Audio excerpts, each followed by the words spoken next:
Jadi Kanjeng Nabi setelah perang Khaybar sama orang Yahudi, otomatis banyak orang Yahudi itu yang terbunuh. Salah satu yang terbunuh itu adalah orang tuanya Zainab bintil Haris. Ya toh? Zainab bintil Haris. Karena ingin mencelakai Nabi, balas dendam, akhirnya cari info.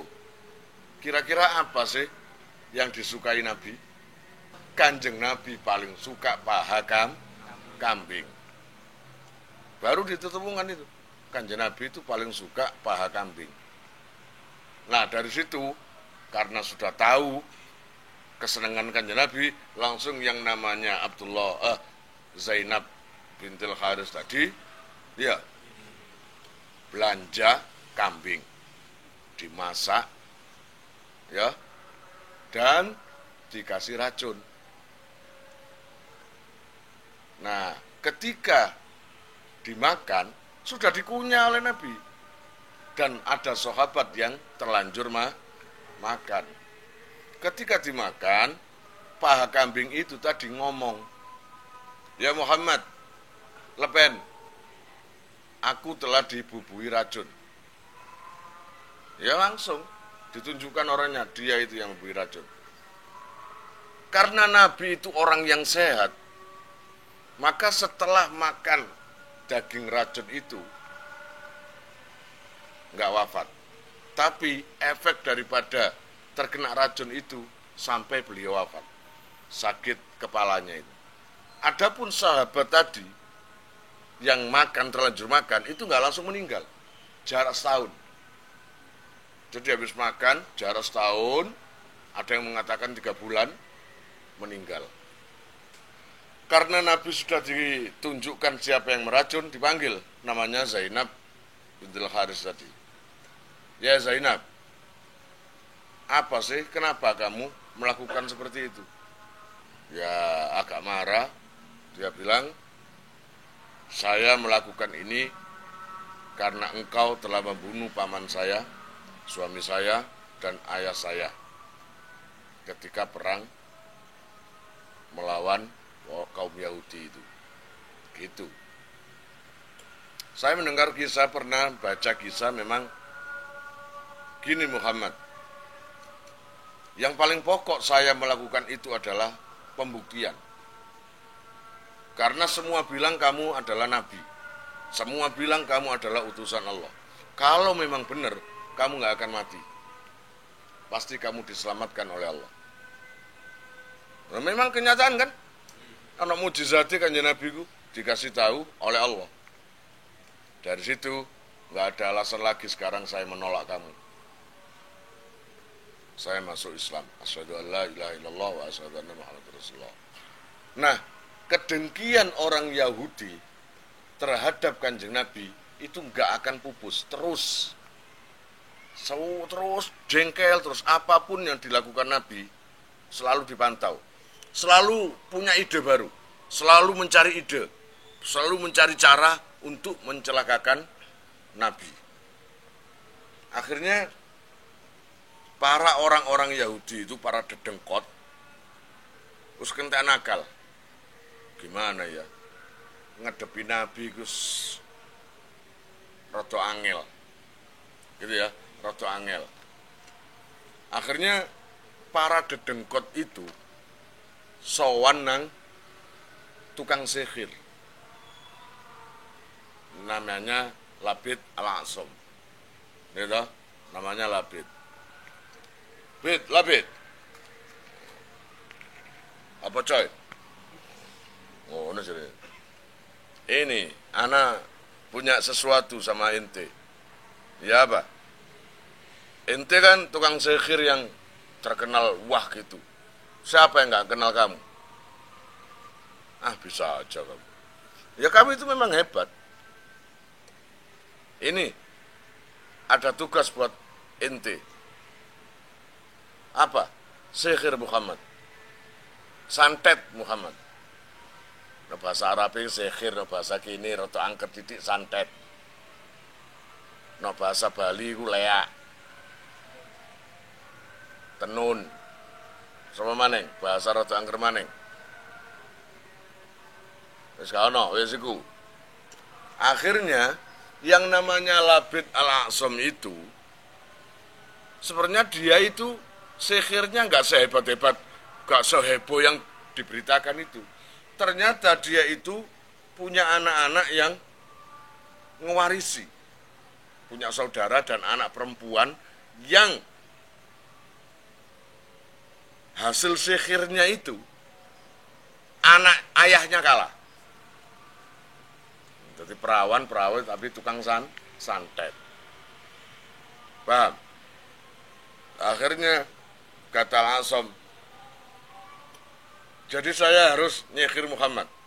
Iya. Ya segini aja. Wani piro kon. Wani piro. Apa yang saya hasilkan kalau saya sudah mensihir Muhammad? Terus ngebet, akan ngomong kon itu.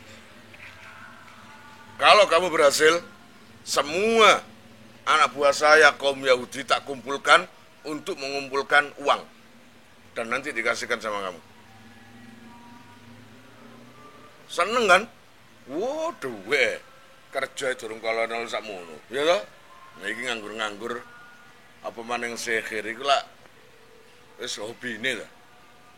Ya wis, gitu. Akhirnya si Labid tadi nyuruh anaknya.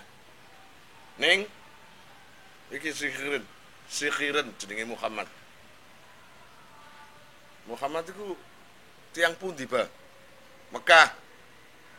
Anake Abdullah. Anake Aminah. Oh, niku ta. Ganteng niku eman, Pak. Ngono. Ganteng tutu bojomu ae kok. Ngono ibarate. Wis ta, iki abamu iki lagi butuh iki. Ngono. Pertaruhan nama. No ayahmu enggak berhasil, jelek nama ayahmu. Ya wis, Bah. Akhirnya si perempuan putri Labid tadi, anaknya Labid tadi, nyantet Kanjeng Nabi, mensihir Kanjeng Nabi. Dengan media apa? Media mulai hati-hati. Ini yang paling canggih ini. Dan itu pasti berhasil. Kanjeng Nabi itu disantet dengan diambil rambutnya. Jadi putri daripada Labid tadi mencuri sisir yang dipakai Kanjeng Nabi, yang mana di sisirnya itu masih nyangkut apa? Rambutnya Kanjeng Nabi. Yang mana rambutnya Kanjeng Nabi di dalam hadisnya itu berjumlah 11 helai. 11 helai. Nah, segera si putri Labid tadi mengolah, dibungkus, nyantet ya, dibungkus, lalu dimasukkan di sumur. Sumurnya namanya sumur Zarwan, dekat dengan Omai Nabi, dekat dengan Masjid Nabawi. Di sana ada sumur Zarwan itu yang dulu pernah dibeli oleh Sayyidina Utsman. Itu panjang ceritanya itu. Dah. Kamu tahu, Kanjeng Nabi disihir, disantet itu berapa hari? Kanjeng Nabi ketika disantet atau disihir itu enggak melukai jasad. Biasanya sihir kan melukai jasad. Apa biasanya? Weteng dileboni paku. Weteng dileboni kabel. Weteng dileboni speaker. Enak wis, duwe gawe enak iku. Gitu ya. Nah, Allah ya Rabbi ya Karim. Si putri tadi, putri Labid itu menaruh di sumur. Kanjeng Nabi itu enggak luka jasadnya. Enggak hilang akalnya. Selama kena santet itu, enggak hilang akalnya. Tapi Kanjeng Nabi itu seakan-akan belum mengerjakan ini, padahal sudah. Atau kayak wong sepuh lho nek pikun ya sih. Mari kayak mangan, engko mangan maneng. Aku mangan aku. Loh, sampun wau, sudah itu tadi kapan? Atau nek pikun kan Zaki nang sopola, nang konco atau nang Habibi, mari salaman. Waras ta? Mari ketemu. Suwe gak ketemu, ngono maning. Padahal saya buru tas mang ketemu. Kemudian Kanjeng Nabi itu lemes. Tahu kamu berapa hari Kanjeng Nabi disantet? 1 tahun. Betul? 1 tahun. 1 tahun itu dirasakan Kanjeng Nabi lemes, tenaganya nggak ada. Dan hebatnya lagi, ketika mau hasrat sama istrinya, seakan-akan, saya nggak berani seakan-akan impoten, peluh. Makanya Kanjeng Nabi itu sangat mencintai Aisyah karena apa? Cuma Aisyah yang tahu seperti itu. Cuma Aisyah. Sayyidah Aisyah itu ngomong gini, ya Rasulullah, sampean saya lihat kok agak beda dengan yang kemarin-kemarin, agak beda dengan yang dulu-dulu. Biasa kan, bedanya apa? Tapi kisah apa bedanya? Lemes. Ya sah?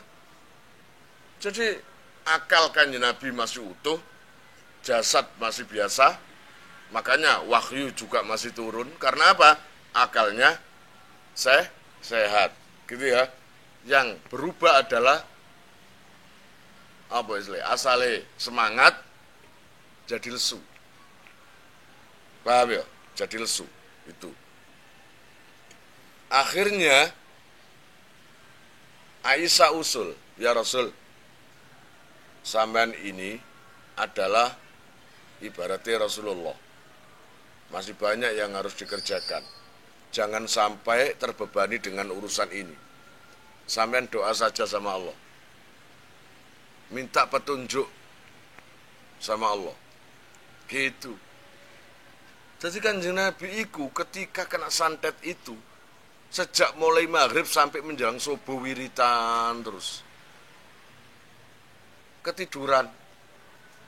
Ketika Kanjeng Nabi ketiduran, ada 2 laki-laki yang duduk di tempat tidur Kanjeng Nabi. Di dalam kitab itu ada yang mengatakan Jibril dan Mikail. Bahkan Nabi itu disuruh ambil Jibril atau Mikail itu. Setelah itu Kanjeng Nabi enteng. Awal enteng. Baru tanya, saya kenapa? Diberitahu oleh Jibril bahwa sampean ini terkena sihir.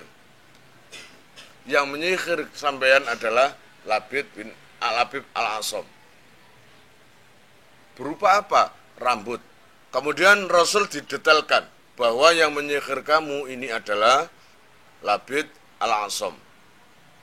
Dan medianya ditaruh di sumur berupa rambutmu. Kamu banyak-banyak baca, ya Kanjeng Nabi, ya Rasul, bacakan surat An-Nas dan Al-Falaq. Yang mana 2 surat itu kalau ditotal jumlahnya 11 ayat. Dan rambut Kanjeng Nabi juga ada 11 helai.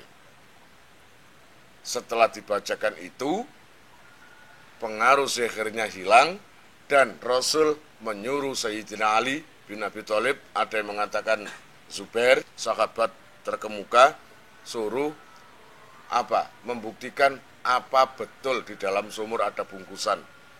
Ternyata memang ada bungkusan yang di dalamnya bungkusan itu ada sisir dan rambutnya Kanjeng Nabi 11 helai. Itu loh. Jadi Kanjeng Nabi itu sosok yang banyak cobaannya. Jenenge wong si Arki yang ngono iku. Gitu loh. Kalian jika mau nomor HP kalian tak simpan di memori HP saya, SMS aja ke nomor saya dengan mengetik nama, asal, itu aja. Nanti saya save. Lalu nanti akan terhubung ke WA saya. Insya Allah akan ada pemberitahuan, perkembangan tentang NR atau ada video baru atau apa. Biasanya saya umumkan di status WhatsApp ya. Buat para donatur, saya sangat terima kasih. Insya Allah barokahnya, manfaatnya akan sampai pada kalian dan menjadi jariah nanti, dan akan lestari terus sampai kalian meninggal itu nanti. Jangan khawatir, nama kalian tidak akan saya lupakan.